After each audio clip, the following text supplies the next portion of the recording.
Gaza में अब सारे प्रतिरोधी समूह एक साथ मिलकर इजराइल के ऊपर टूट पड़े हैं। चाहे वो हमास की अल कासिम ब्रिगेड हो, अल कुद्स ब्रिगेड हो या फिर फिलिस्तीनी इस्लामिक जिहाद ग्रुप, ये सभी एक नई रणनीति के साथ आईडीएफ के ऊपर हमलावर हैं। ये सभी इजरायली सेना के ऊपर बारूद बरसा रहे हैं और इन हमलों को देखकर अब ऐसा लगता है कि गाजा युद्ध एक ऐसी स्थिति में पहुंच चुका है जहां से इजरायली सेना अब आगे नहीं बढ़ सकती है,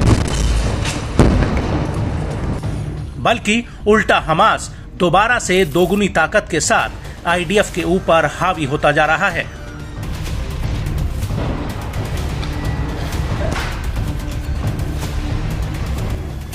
दरअसल हमास की सैन्य शाखा अल कासिम ब्रिगेड ने मार्स मिलिट्री साइट पर इकट्ठा हो रहे इजरायली सैनिकों के ऊपर शॉर्ट रेंज रजूम रॉकेट से एक बड़ा हमला किया है।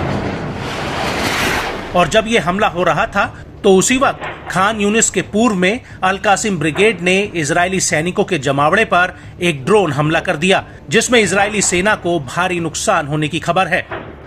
वहीं दूसरी तरफ राफा में इस्लामिक जिहाद की सैन्य शाखा अल कुद्स ब्रिगेड ने दक्षिणी राफा के तल अल सुल्तान में ताबड़तोड़ तरीके से इजरायली सैनिकों के टैंकों को उड़ा दिया है। अल कुद्स ब्रिगेड का कहना है कि उसने आईडीएफ के 2 टैंकों पर आरपीजी रॉकेट बरसाए हैं।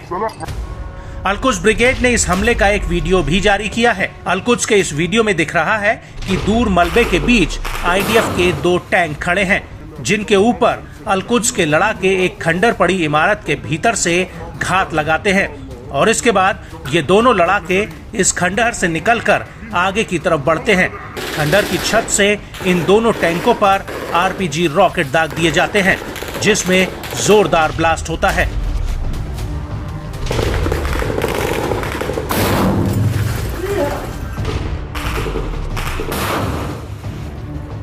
और इस हमले के बाद आईडीएफ का एक बुलडोजर टैंक को खींचकर ले जाता हुआ दिख रहा है।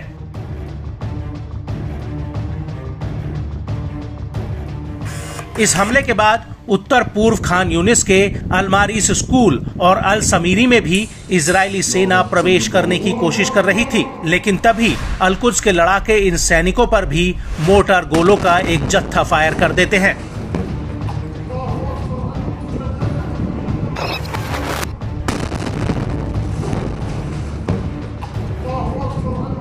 अल कुद्स का कहना है कि जब उसने आईडीएफ पर हमला किया तो उसके कुछ ही देर बाद वहां पर आईडीएफ का रेस्क्यू हेलीकॉप्टर उतरता हुआ दिखा। अल कुद्स का कहना है कि उसने नेट्जरी मैक्सिस में भी अब्दुल कादिर अल हुसैनी ग्रुप के साथ मिलकर इजरायली सैनिकों पर 107 mm के रॉकेट दागे हैं। हालांकि इन हमलों के बीच इजरायली सेना की बंधकों की रिहाई को एक तगड़ा झटका लगा है।